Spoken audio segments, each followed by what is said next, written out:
Le Real Madrid, les amis, a réussi un braquage stratosphérique dans le cas Kylian Mbappé. On a Florentino Pérez, les amis, qui a fait comprendre aux joueurs que l'institution Real Madrid restera toujours au-dessus de sa personne, de ses désirs, de ses ambitions.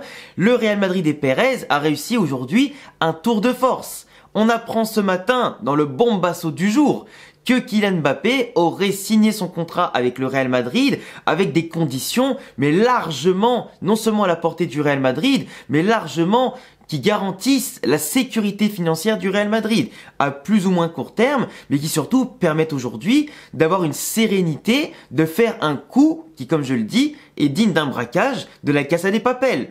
On a Mbappé qui de base touche énormément d'argent au Paris Saint-Germain. On parle quand même au-dessus de 50 millions voire plus, sachant que le Paris Saint-Germain lui proposait pourquoi pas de prolonger avec des contrats à 80 ou 100 millions d'euros par an voire plus. Donc forcément des montants qui sont accessibles que pour les pays du Qatar, des Émirats, etc. Et le Real Madrid qui n'a jamais donné ça ou rien que la moitié à un grand joueur comme Cristiano Ronaldo par exemple, ils n'allaient pas le donner à Kylian Mbappé. C'est impossible, tu vois. Aujourd'hui, le Real Madrid voulait signer Kylian Mbappé seulement à ses conditions et pas les conditions du joueur. Peu importe que sa mère, elle porte en tout cas son fils dans des levels stratosphériques, peu importe que sa mère vienne gueuler à la porte de Pérez et à son téléphone en disant que ce sera comme ils veulent eux et pas autrement, sinon ils iraient en première ligue, etc. Sauf que Pérez a été, comme d'habitude, l'homme d'affaires qu'il est et digne qu'il est d'être en tout cas le président du plus grand club de l'histoire du football, c'est qu'il lui a dit clairement, soit vous acceptez nos conditions, soit vous dégagez en première ligue. Parce que nous, on a gagné sans Mbappé, on continue de gagner sans lui aujourd'hui, et on continuera de gagner sans lui. Lui veut commettre les mêmes erreurs de rester au PSG ou partir ailleurs, et continuer de pas gagner des Ligues des Champions, des Ballons d'Or, c'est son problème. Et aujourd'hui, le joueur a fait énormément d'efforts pour venir au Real Madrid. Déjà, il fait le premier pas en disant au Paris Saint-Germain et à Nasser qu'il ne prolongerait pas l'aventure là-bas, mais en venant au Real Madrid, il a accepté des conditions qui sont 2 à 3 fois moins intéressantes financièrement qu'au Paris Saint-Germain. Après, honnêtement, je vous le dis, en dehors du football, tout ça, passer de 70 millions d'euros par an à 20 millions d'euros par an, excuse-moi, il y a pire comme sacrifice dans la vie. Tu gagnes quand même 20 millions d'euros par an, rien qu'avec ton club, plus les sponsors, les publicités, etc. T'as de quoi te rattraper quand même, tu vois. Et c'est quand même de l'argent en un an que tu auras du mal à dépenser dans toute ta vie. Enfin bref, ça c'est encore autre chose. Mais Mbappé, aujourd'hui, a une proposition de contrat du Real Madrid qu'il aurait apparemment signé ce matin, avec notamment, ou du moins dans les derniers jours, avec 50 contrats, du coup, qui amènerait ça jusqu'à 2029. 2029, Mbappé, il aura quel âge? Il aura 30, 31 ou 32 ans, je sais plus. Mais globalement, l'avenir est assuré.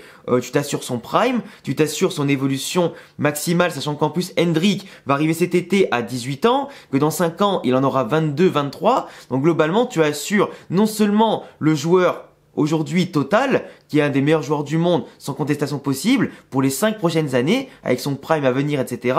Et en plus, t'assures son successeur.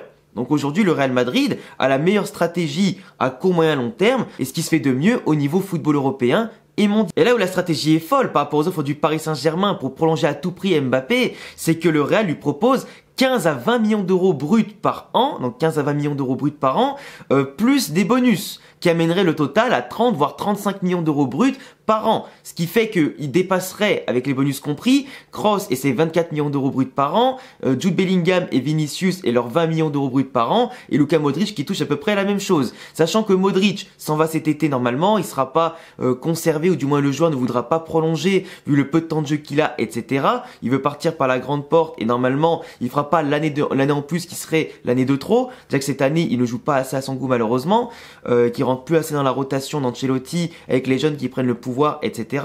Le numéro 10 de Modric va être donné normalement à Mbappé, qui aura en plus quasiment récupéré le salaire de Modric. Donc comme quoi la transition du Real Madrid entre les cadres du vestiaire et les nouvelles stars qui arrivent se fait magnifiquement bien. Pour les finances du club, comme par hasard la symbolique du maillot du joueur qui arrête et l'autre qui va arriver comme par hasard en même temps. Donc tu vois, t'as tout qui se met en place, et aujourd'hui, le Real Madrid voulait à tout prix conserver sa stabilité financière, sa stabilité aussi salariale au niveau de la hiérarchie qui est mise en place dans le vestiaire, ne pas frustrer les autres joueurs avec un joueur qui va gagner beaucoup plus que les autres. Il sera au même niveau que les tauliers du vestiaire avec certains bonus en plus. pour le faire venir forcément. Après, les questions de droit à l'image, on ne sait pas si ça va être 50-50 entre le Real et Mbappé. À l'époque, le Real Madrid ne les laissait pas toutes à Cristiano Ronaldo. Ils ne vont pas toutes les laisser à Mbappé. C'est impossible. Donc ce sera sûrement du 60-40 ou du 50-50 pour contenter les deux parties. Et de l'autre côté, par rapport à la prime à la signature, qui permet forcément à Mbappé de venir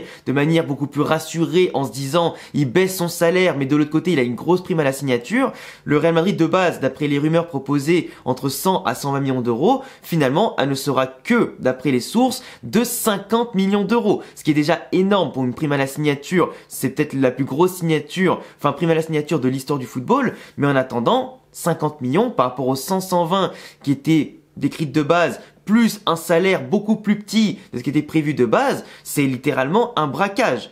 Sachant que tu ne payes pas d'indemnité de transfert au Paris Saint-Germain, donc tu ne renforces pas, en plus de ça, financièrement, certains clubs qui est dirigé par le Qatar, les Émirats, tout ça, qui a donc pas besoin d'aide financière, mais qui pour leur fair play financier, en aurait eu besoin pour se renforcer plus efficacement au mercato. Même s'ils perdent le salaire de Mbappé, etc., ce qui va déjà leur faire du bien aussi pour recruter par exemple, le fait qu'on ne les renforce pas avec de l'indemnité de transfert, c'est parfait. Donc du coup, tu récupères Mbappé pour un plus petit salaire qu'évoqué de base, avec des bonus forcément qu'il devra lui-même atteindre par ses performances, en jouant, en marquant des buts, en gagnant des trophées avec le Real, tout ça. Donc des variables quand même que le Real Madrid n'est pas forcément obligé de payer suivant s'il n'atteint pas les objectifs ou pas durant la saison. La prime à la signature 2 fois plus petite ou 3 fois plus petite que prévu. Franchement, le Real Madrid s'en sort extrêmement bien et pourra du coup réinvestir ce qui n'a pas été réinvesti sur la même personne, sur éventuellement Alphonso Davies et sur d'autres recrues qui pourraient remplacer d'éventuels départs ou d'éventuels besoins à certains postes, comme un arrière droit ou peut-être un milieu de terrain en plus. Et franchement, on a aujourd'hui la stratégie de Pérez qui a fonctionné à merveille avec l'attente d'Mbappé, avec le fait que le Real Madrid a réussi à construire un effectif, mais jeune, extrêmement puissant, solidaire, en espérant bien sûr que l'avenue d'Mbappé, qui aime bien attirer normalement la couverture à lui, ne fera pas voler en éclats la solidarité de l'effectif, la bonne entente qu'il y a, qui est très familiale au sein de l'effectif, et qu'il arrivera à se greffer à tout ça, sans foutre le bordel, que ce soit tactiquement ou au niveau simplement du niveau social du vestiaire. Et puis normalement ça devrait bien se passer. Le Real aujourd'hui a eu l'attente, a certes mangé des clims, a certes dû prendre son mal en patience, mais en attendant tout est récompensé. La stabilité financière du club n'est pas en danger, comme on l'a fait notamment avec Eden Hazard, où on avait surdépensé en termes de salaire, en termes de transfert pour un joueur qui finalement n'avait pas l'attitude Real Madrid, qui n'avait pas le côté compétitif Real Madrid, ni l'attitude, ni le mental Real Madrid, et globalement ça nous a coûté cher. Il y a d'autres joueurs sur lesquels on a floppé. Là aujourd'hui le Real Madrid va quand même signer un des meilleurs joueurs du monde, un des plus grands buteurs du monde, pour finalement des cacahuètes. Quand il pense, prime à la signature et salaire, t'en as pour même pas pour 100 millions d'euros sur plusieurs saisons. C'est quand même un truc de malade. Sachant qu'il va ramener des sponsors, qu'il va ramener des droits TV en plus, qu'il va ramener beaucoup de choses, d'exposition en plus, des ventes de maillots, du public en plus, etc. Le Real Madrid avec Mbappé signe une superstar et surtout signe plus qu'un joueur de football. Franchement, aujourd'hui, la stratégie est parfaite et sur tous les points, le Real Madrid a remporté la bataille sur le Paris Saint-Germain, remporté la bataille contre le fair play financier, a remporté la bataille sur tous les points. Et c'est pour ça qu'on dit que le Real Madrid 3.0 qui arrive sera plus que galactique. Nouveau stade, effectif jeune, prêt à être une dynastie sur les 10 prochaines années. Franchement les gars, j'ai trop hâte de voir ce que ça donne. Et je pense qu'on en reparlera demain sur les points tactiques de comment jouer avec Mbappé. Et franchement, on va se régaler ces prochaines années les gars. Bon, en tout cas, pour le mot de la fin de cette vidéo, et vous me donnerez après vos avis en commentaire, on peut dire que Mbappé aura fait attendre le Real Madrid, aura beaucoup joué sur la thune, qu'il aura bien dépouillé quand même la thune du Paris Saint-Germain, qu'il aura eu ses exigences satisfaites au mercato, etc. pour finalement partir en 2024 en voyant que les ballons d'or, les Ligue des Champions allait lui échapper, qu'il a compris de ses erreurs en tout cas, mais globalement on peut dire que peut-être, je dis bien peut-être, que la passion du foot et sa passion pour le Real Madrid a peut-être gagné aujourd'hui par rapport à l'argent du Paris Saint-Germain en revoyant ses émoluments à la baisse, ses exigences à la baisse, et ça en tout cas, si c'est vrai, si c'est vraiment vrai, on verra plus tard les détails quand ce sera officiel, franchement ce serait plus que beau et entre guillemets plus qu'un pas en avant pour lui, pour se faire pardonner envers les supporters de ce qu'il a fait en 2022. Enfin bref, j'attends tous vos avis les amis sur cette vidéo, sur ce sujet-là. Et puis simplement abonnez-vous, cochez la cloche, tous mes réseaux en description et à bientôt les gars pour prochaine vidéo. Ciao!